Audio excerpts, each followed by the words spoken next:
Ini ada suatu titik nanti kan. Ini kita coba berandai-andai tuh. Kita apa ya? Bermimpi-mimpi di langit depan yang di atas sana gitu ya.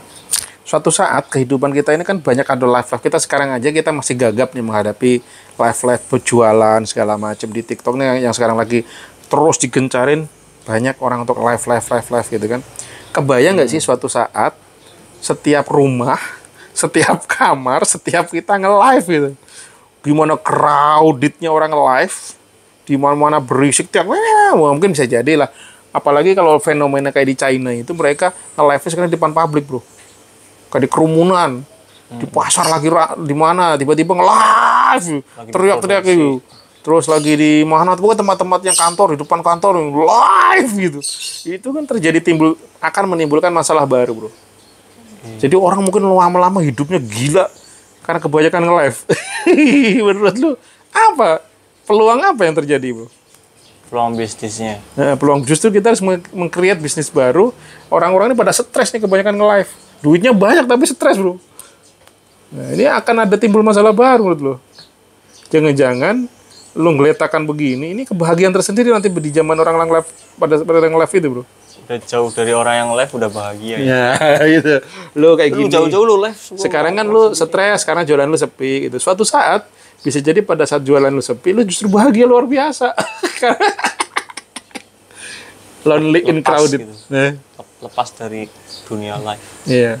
Ini kan kita pengen banget nih karena ngincernya adalah duitnya gitu kan. Iya. Duitnya miliar-miliar tapi suatu titik pada saat semua orang udah nge-live, duitnya miliaran semua, duit itu bukan destinasi lagi pasti. Bahasa yang dicari apa? Pengen sepi, pengen santuy, pengen geletakan, pengen berjauhan dari anak dan bini. Seperti yang melakukan saat ini. Ya kalau tiap hari ketemu stres itu, udah nggak butuh yang lain, butuhnya apa? Menyendiri gitu.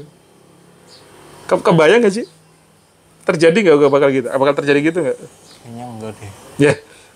Coba. Paling yang menyendirinya refreshing. Masalahnya banyak orang gila gue rasanya, stres loh. Menyendiri tapi ya jangan di tempat yang gimana. Ya gitu. Justru itu, makanya bayangan kita banyak saking crowdednya, bro. Tiap hari dan itu pasti akan ada timbul penyakit mental baru tuh, bro.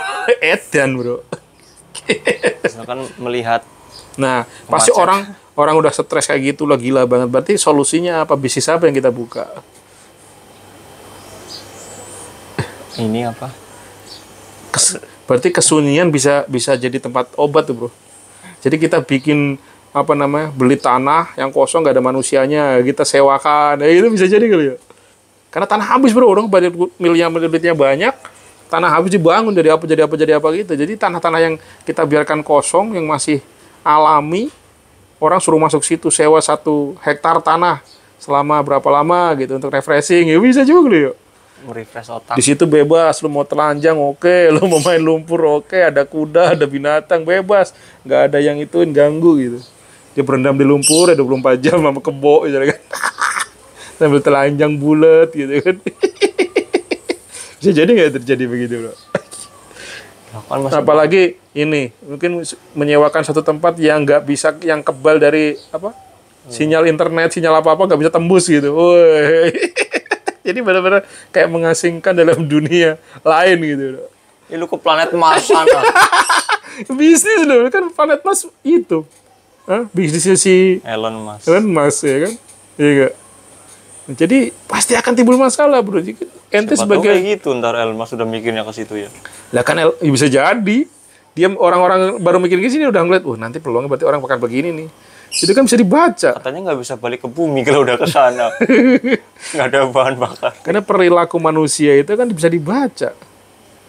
Ini kayak sekarang nih orang pada jualan sepi, pasti ngeluh semua. Tapi satu sih pasti ada yang tertawa bahagia ini. Karena jualannya gila-gilaan.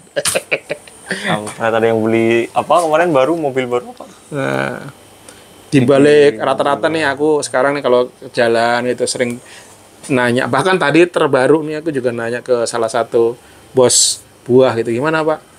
Aduh, kayaknya gini tanda-tandanya sama juga. sama gitu. Bos warteg kan rame ya. Warteg ini. Tapi iya rame kok. Turun. Aduh gitu. Aduh aja. Sama, berarti sama gitu. Emang klien-kliennya pada kemana ya? Pada masak sendiri. Enggak bisa jadi kliennya itu kan mungkin orang menjahit, jahitnya turun, mereka mudik. Ke sini nggak ada survive kan, Oh iya. pulang. Bangunan misalkan biasanya bangun nggak ada, mereka juga kemana pulang. Gitu kan. Hari juga ya. Nah fenomena itu kadang kita nggak perhatiin. Kalau kita perhatiin bener bersyukur bro, masih bisa ngevo ente. Iya. Nah pada saat ente bersyukur bro, hormon kebaikan tuh keluar, bukan hormon stres bro. Makanya bisa berpikir lagi, oh ngotak-ngotik closing TikTok, lumayan 12 closing 800.000 ya dapat lah 80.000.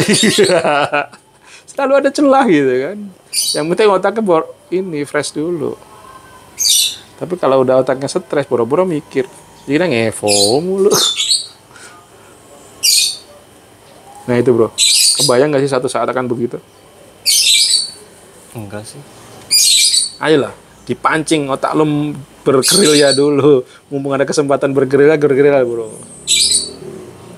Ini kan sebentar lagi ada pilihan presiden. Apakah akan makin maju atau makin bergejolak atau makin apa yang terjadi apa ini? Tergantung presidennya Karena nggak sih? sekarang kan Presiden Jokowi kesannya bagus.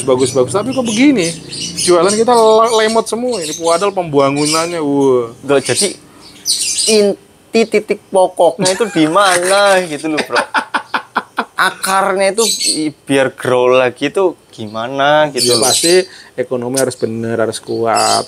Kuat Ya, itu yang harus daya- dilakuin itu apanya gimana Nah, gitu. ya itu tugasnya beliau itu penegakan hukum, Biar aturan mainnya muternya lagi benar. biasa kayak dulu sebelum Supply-nya corona. juga harus bagus.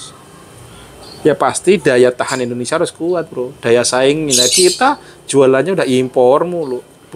Produk lokalnya makin remuk. Bisa juga karena TikTok bro. Bisa jadi. Iya kan? Ya nggak tahu deh tuh. Jadi UMKM kita Hancur. Kualitas baju-baju kita juga nggak ini. Kita sukanya beli barang murah. Akhirnya barang kita kan barang yang produksi kita bisa jadi itu tinggi kan, mahal kan. Orang maunya yang murah, tapi menghancurkan.